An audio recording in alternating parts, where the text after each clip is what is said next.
Assalamualaikum, berjumpa kembali dengan Mandala di channel podcast Horror Reborn.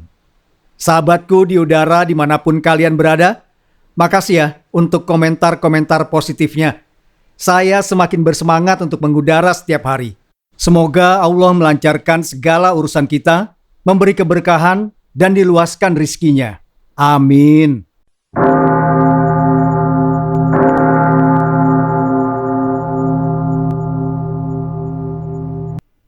Kemarilah, aku ingin bertemu denganmu.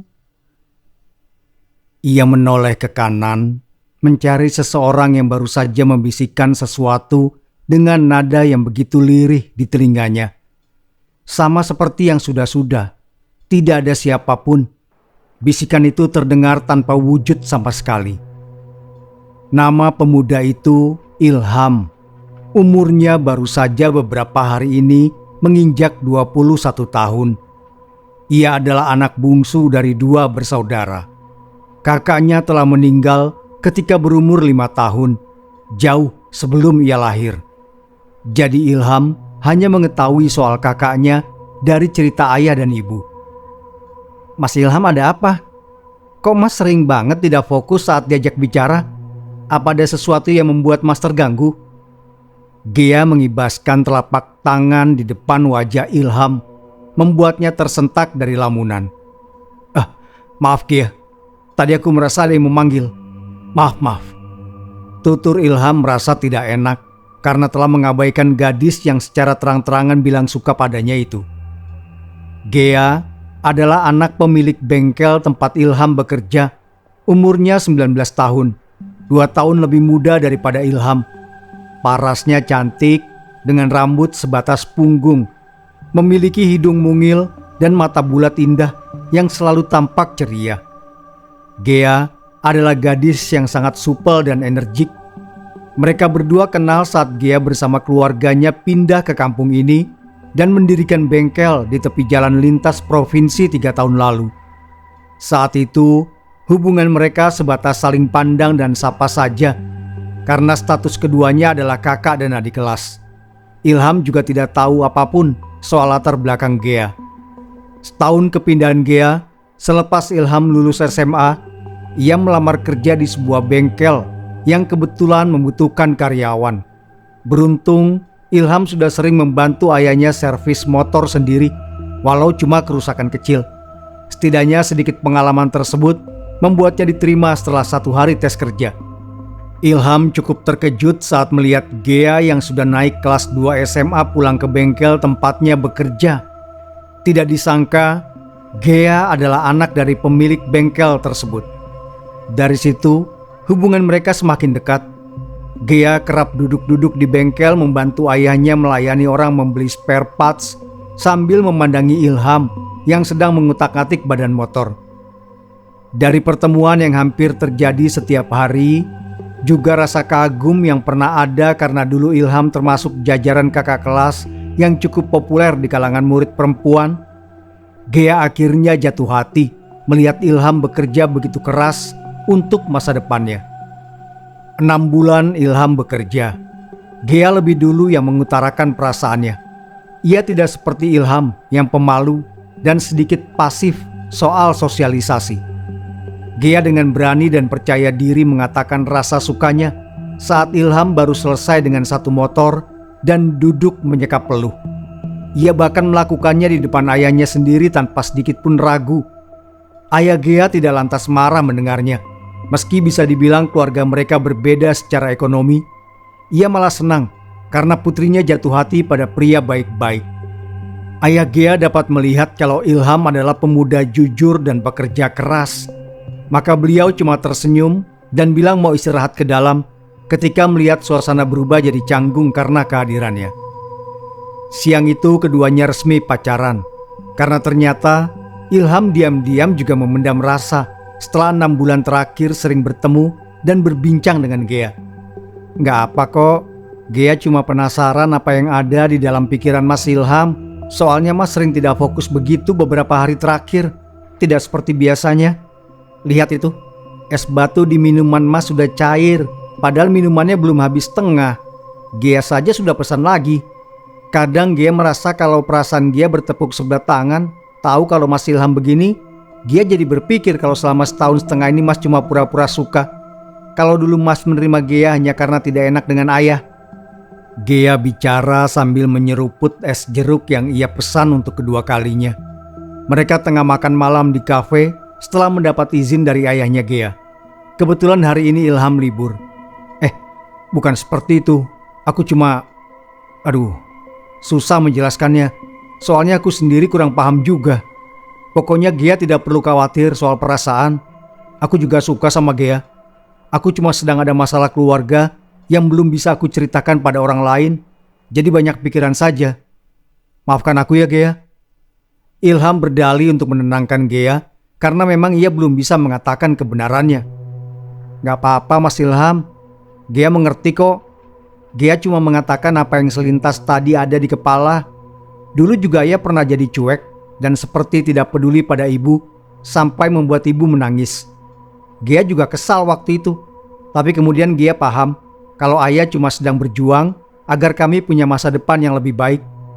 Gea paham kalau laki-laki yang memikirkan masa depan selalu punya masa-masa seperti itu. Dan perjuangan yang mereka jalani membutuhkan lebih banyak perhatian agar bisa mencapai tujuan. Gea paham kok. Semoga masalah Mas Ilham cepat menemukan titik terang ya. Gea bantu doa dari sini. Jelas Gea tersenyum. Ia mulai jadi seperti Ilham yang selalu pandai merangkai kata bijak. Ilham tidak berbohong soal perasaan. Ia benar-benar tulus menyukai Gea. Ilham cuma belum bisa menceritakan hal gaib yang terjadi dari waktu ke waktu padanya sejak ulang tahun yang ke-21 sepekan lalu. Semua ini dimulai saat Gea mengajak beberapa sahabatnya dari sekolah untuk membuat kejutan pada Ilham yang tengah bekerja. Ia memberikan kue sambil menyanyikan lagu selamat ulang tahun. Tepat ketika Ilham meniup lilin yang berbentuk angka 2 dan 1, ada sesuatu yang membisik di telinganya dengan sangat jelas sampai membuat Ilham menoleh. Ilham, aku di sini. Suara itu sangat lirih dan halus, sedikit membuat bulu kuduknya berdiri.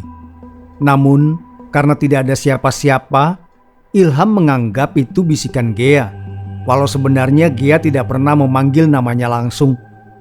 Sayang tidak seperti anggapannya, suara lirih tersebut terus datang, membisik pelan di telinganya, membuat Ilham mencari-cari sumber suara yang tidak pernah ia temukan. Datanglah padaku, Ilham, ayo kemari. Aku sudah menunggumu, Ilham. Bisikan-bisikan lirih itu terus terdengar, setidaknya 3-4 kali sehari. Bicara seolah mengundangnya untuk pergi ke suatu tempat yang entah di mana.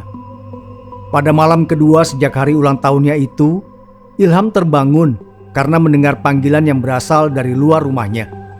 Suara seorang perempuan yang dengan sangat jelas memanggil-manggil namanya.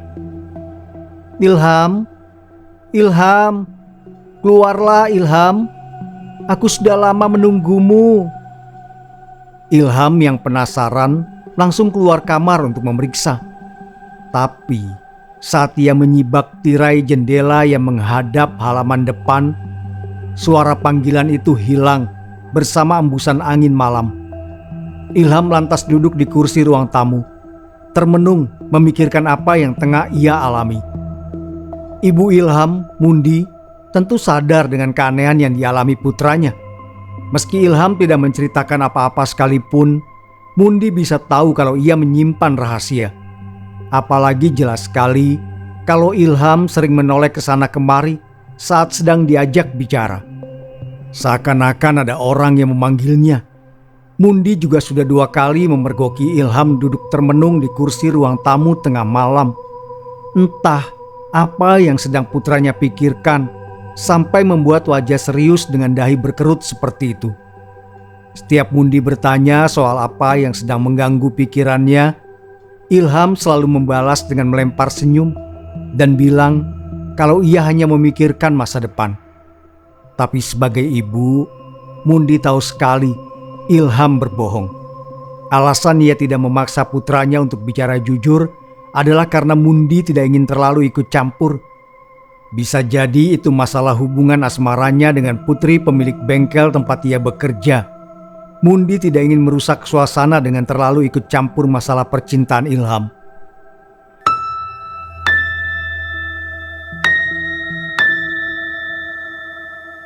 Makan malam di kafe selesai beberapa waktu kemudian. Ilham dan Gea menghabiskan banyak tawa ketika berbincang-bincang soal kehidupan. Ini adalah salah satu hal yang paling Gea sukai dari Ilham.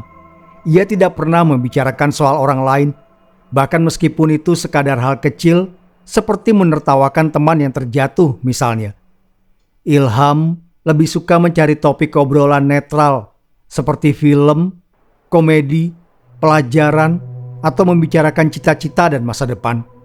Dari situlah Gea tahu kalau Ilham adalah sosok pemuda baik-baik yang tidak suka menggosip. Keduanya pulang jam 8:30 malam. Ilham mengantarkan Gea ke rumahnya, lalu pamit pada ayah dan ibu Gea untuk pulang. Motor yang Ilham kendarai menderu pelan. Kondisinya membaik sejak ia dibolehkan memakai alat apapun di bengkel, kalau itu untuk memperbaiki kendaraan pribadi. Malam tampak cerah dengan bulan yang bersinar terang, hampir tidak ada awan di hamparan angkasa. Saat Ilham sampai di depan rumah dan hendak membuka pintu untuk memasukkan motor ke ruang tamu, bisikan misterius itu datang lagi.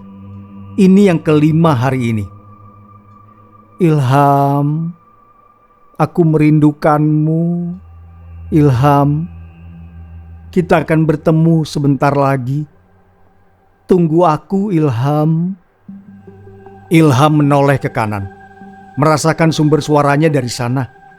Tapi tidak ada apa-apa selain halaman penuh rumput liar dan pohon-pohon tinggi menjulang. Kebetulan kediaman Ilham letaknya agak menjorok jauh ke dalam dari jalan utama kampung. Bangunannya dikelilingi kebun jati, jadi harus melewati jalan tanah lurus sepanjang 50 meter dari jalan utama untuk sampai di rumah. Tidak mendapati apapun, Ilham meneruskan kegiatan yang tertunda. Cekatan, ia memasukkan motor ke dalam ruang tamu tanpa menyalakannya. Ayah ibunya pasti sudah tidur. Jam menunjukkan pukul 9:30. Ia juga harus segera istirahat. Besok hari Senin, ia harus bekerja lagi. Ilham tidak melihat kalau ada sesosok gadis yang mengenakan lilitan kain di tubuhnya sedang berdiri di dekat pohon jati. Hari-hari selanjutnya berlangsung seperti biasa.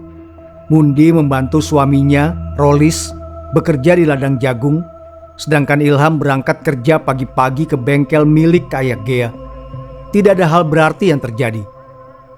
Ilham masih terus mendengar bisikan-bisikan lirih tersebut yang mulai muncul 5 kali sehari. 3 malam terakhir, Ilham malah mulai memimpikan sesosok gadis cantik nan anggun yang menggunakan lilitan kain coklat di tubuhnya. Dalam mimpi itu, ia diajak berkeliling di sebuah desa aneh dengan penduduk yang tampak asing. Ilham selalu pusing saat terbangun. Bingung, karena tidak satu pun dari orang dalam mimpi itu pernah ia lihat di dunia nyata. Mulai gadis yang mengajaknya berkeliling, penduduk desa, bahkan desanya juga. Semuanya tampak asing, tapi di saat bersamaan terasa nyata. Satu hal yang Ilham ketahui dari mimpi-mimpi aneh itu, gadis dengan lilitan kain di dalam mimpinya adalah pemilik suara yang selalu membisik di telinganya dari waktu ke waktu. Ilham tidak bisa tidak mengindahkan hal tersebut.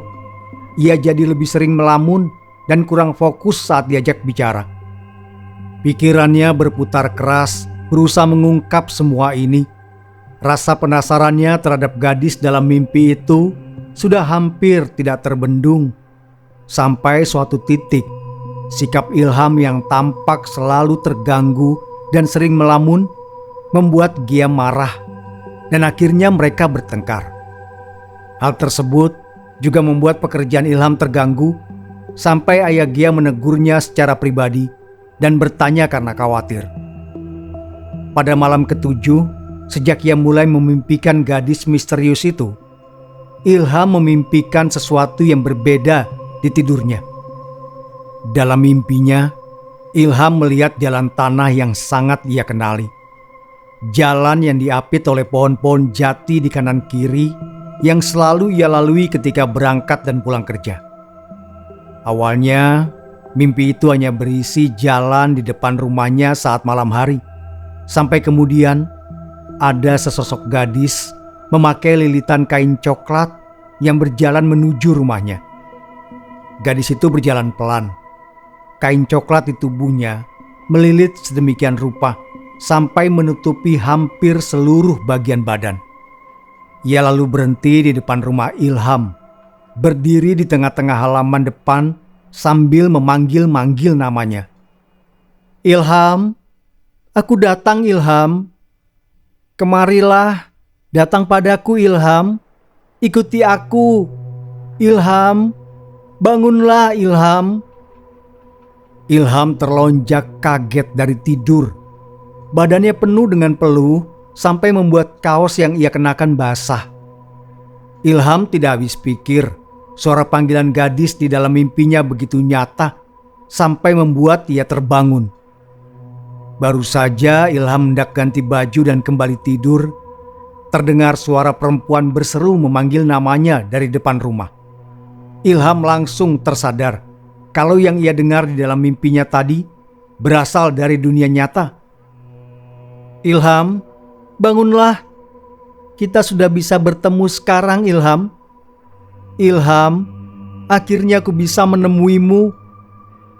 Tanpa pikir panjang, Ilham membuka pintu kamar, lalu melangkah pelan ke ruang tamu. Saat menyibak tirai jendela, ia berharap kalau ada seorang gadis di halaman depan seperti yang terjadi di mimpinya tadi. Benar saja, gadis dalam mimpinya benar-benar ada di sana, berdiri dengan anggun di bawah sinar terang bulan yang tampak pucat. Mata Ilham membulat. Ia segera melepas kunci dan membuka pintu depan, lalu melangkah perlahan keluar rumah menghampiri gadis itu. Logika Ilham sudah tidak lagi bekerja. Ia rela melakukan apapun asal itu bisa menjawab rasa penasaran yang sudah menggunung di dalam dadanya. Melihat Ilham keluar rumah, gadis dalam lilitan kain coklat itu tersenyum manis penuh arti. Kulitnya tampak bercahaya di bawah sinar rembulan. Ia lalu memberikan isyarat dengan jari telunjuknya pada Ilham untuk mengikutinya sebelum kemudian berbalik dan melangkah pergi. Seperti kerbau dicucuk hidungnya, Ilham menurut dan melangkah mengikuti tanpa berpikir dua kali, meninggalkan rumah yang pintunya terbuka. Di pikiran Ilham, ia merasa harus mengikuti gadis itu kemanapun, bahwa semua kejadian aneh dan rasa penasaran ini akan terjawab jika mengikutinya. Keduanya berjalan tanpa bicara sama sekali. Ilham hanya mengikuti beberapa langkah di belakang gadis misterius itu. Mereka berjalan menyusuri jalan setapak yang seingat Ilham ada rumah di kanan kirinya. Tapi kini hanya ada pohon dan semak belukar. Entah apa yang sebenarnya terjadi, tapi ia tidak memiliki niatan untuk mundur. Entah sudah berapa lama keduanya berjalan. Suasana sekitar jadi gelap sekali. Bulan yang tadi terang di atas sana hilang tertutup awan mendung yang entah sejak kapan sudah memenuhi langit. Karena tidak merasakan lelah dan pegal, Ilham lupa sudah sejauh apa ia melangkah di belakang gadis itu. Mereka kemudian tiba di sebuah desa yang penerangannya masih menggunakan obor. Orang-orang berbaris menyambut kedatangan gadis itu bersama Ilham. Penduduk desa ini tampak familiar.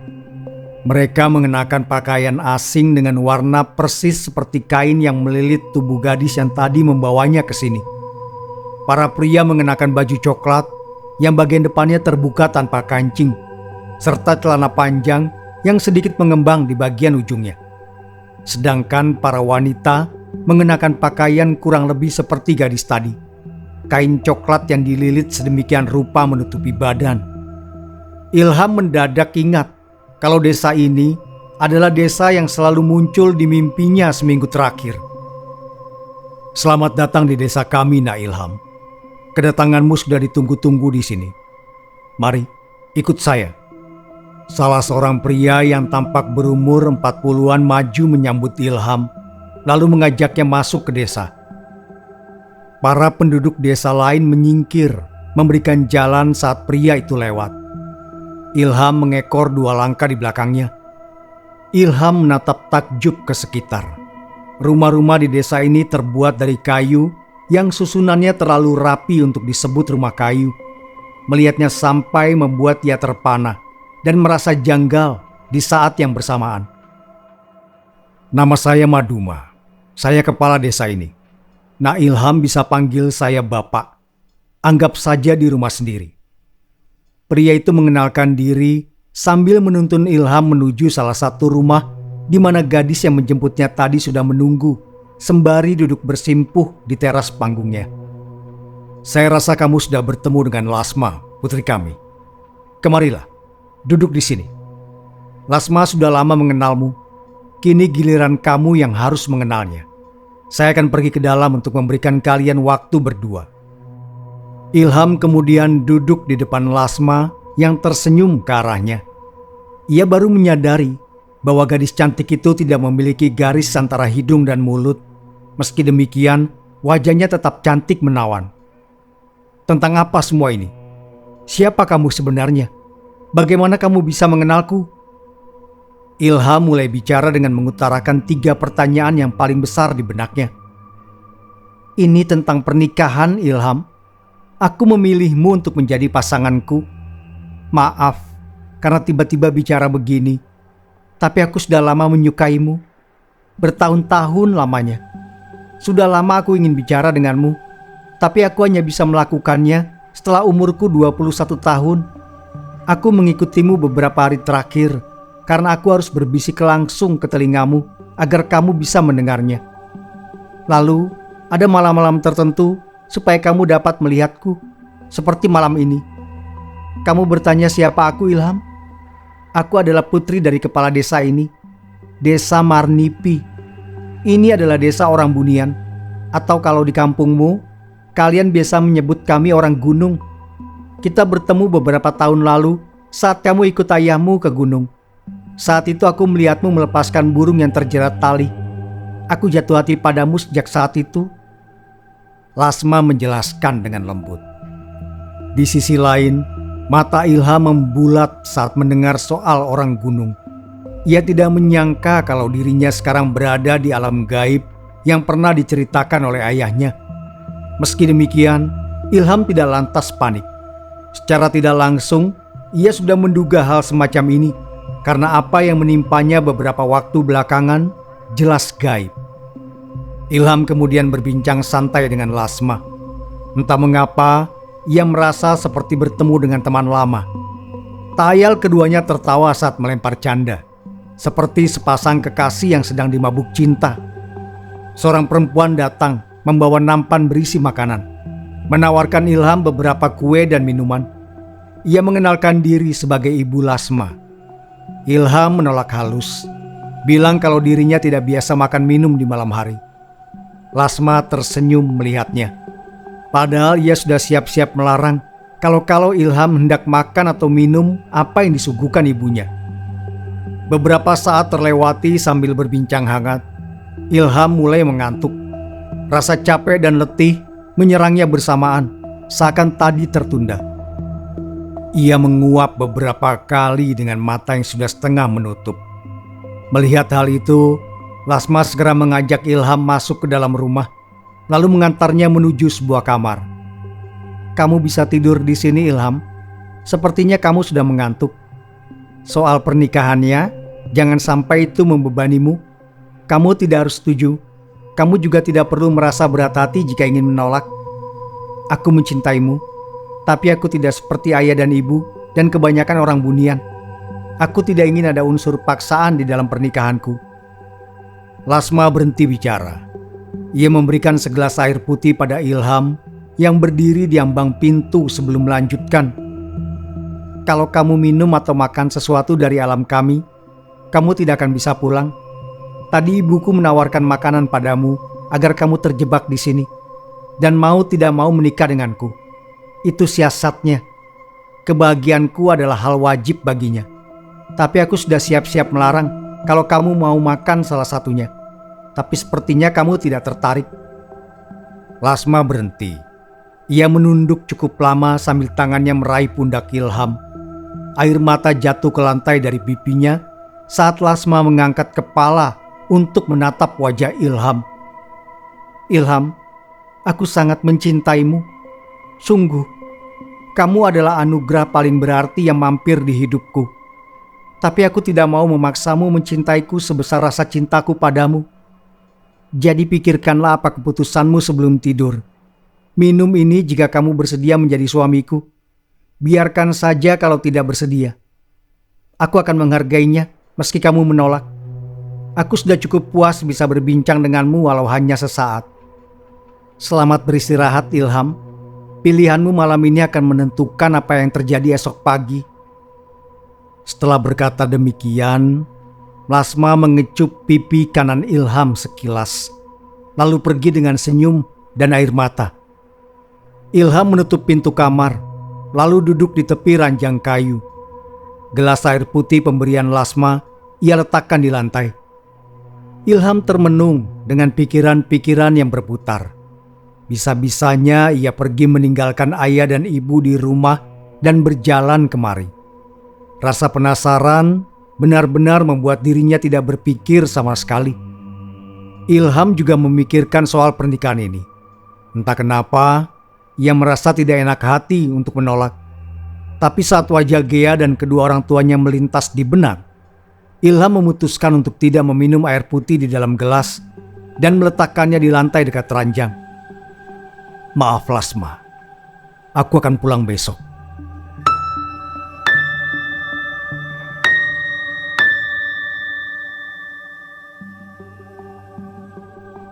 Jam menunjukkan pukul 3 dini hari saat Rolis bersama warga lain berjalan menyusuri kebun dan jalan-jalan kecil di antara rumah.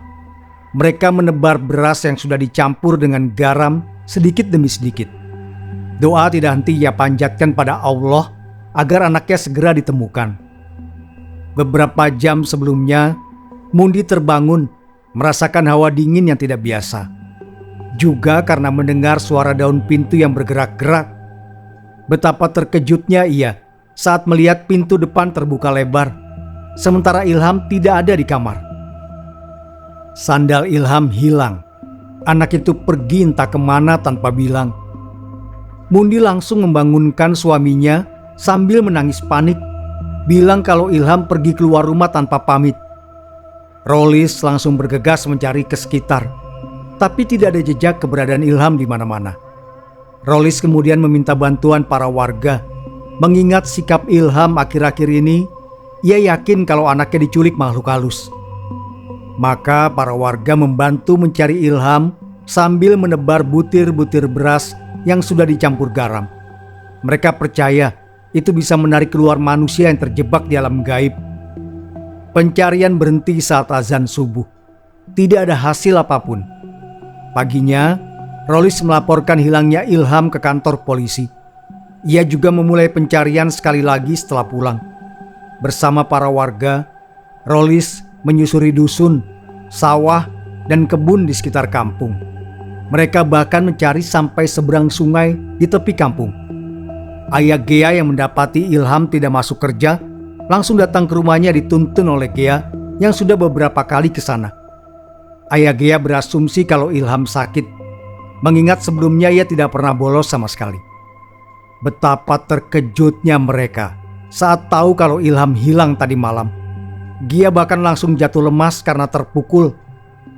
Sayang sampai matahari tenggelam dan para warga kehabisan tenaga, Ilham belum juga ditemukan.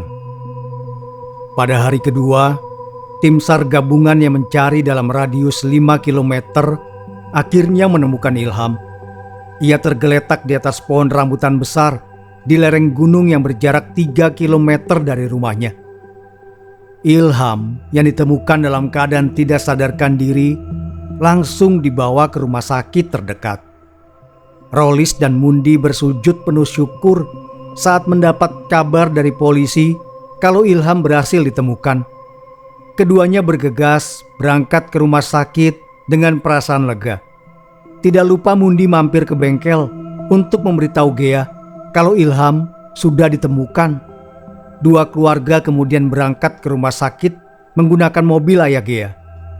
Butuh waktu beberapa jam dirawat hingga akhirnya Ilham membuka mata. Ia mengeluh kepalanya pusing saat terbangun. Ilham menatap lurus ke depan beberapa saat sebelum memandangi wajah-wajah orang yang penting baginya berada di satu ruangan. Ayah, ibu, Gea dan keluarganya. Itu membuat Ilham menangis haru. Gea langsung memeluk Ilham sambil minta maaf. Merasa bersalah karena terakhir kali mereka bertemu, ia marah dan membuat keduanya bertengkar. Rolis kemudian bertanya alasan Ilham pergi malam-malam tanpa bilang apa yang membuatnya bertindak demikian. Akhirnya, Ilham menceritakan fenomena-fenomena gaib yang terjadi di sekitarnya setelah berumur 21 tahun. Tepatnya setelah ia meniup lilin ulang tahun dari Gea. Tentang bisikan-bisikan yang mengajaknya ke suatu tempat, mimpi-mimpi asing, sampai malam di mana dia dijemput oleh seorang gadis bernama Lasma. Ilham juga cerita tentang ia yang berjalan sampai kampung orang gunung.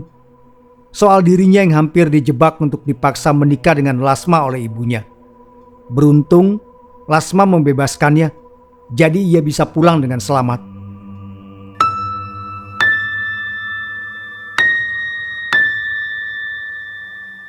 Awalnya aku bimbang tak kenapa. Perasaanku bilang kalau tinggal di sana akan lebih baik.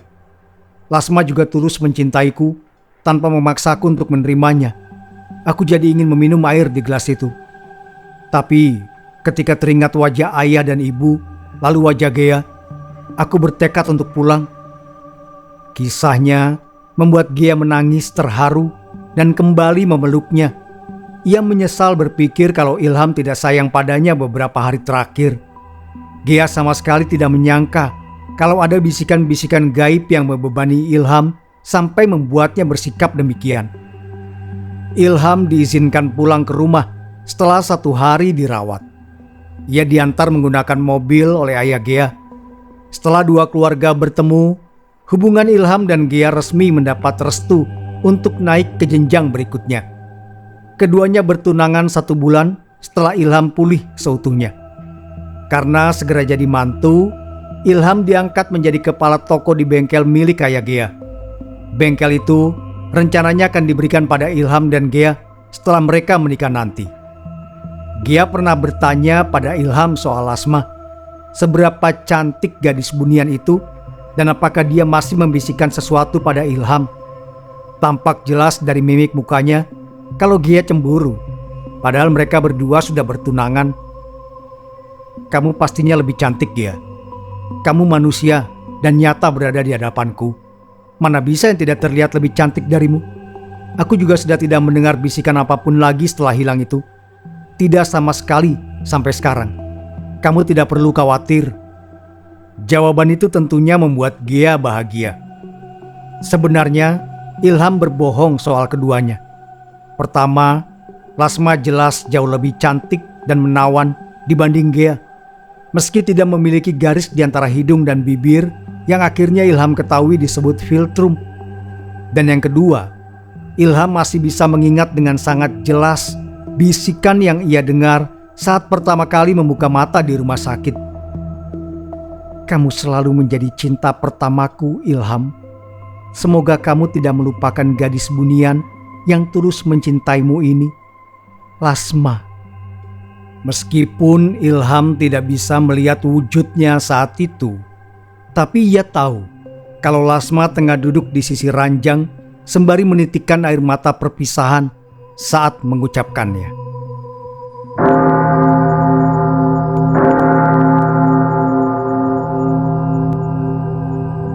Terima kasih sudah mendengarkan. Wassalamualaikum warahmatullahi wabarakatuh. Sampai berjumpa kembali. Sapunyere pegat simpai, paturai patepang deui.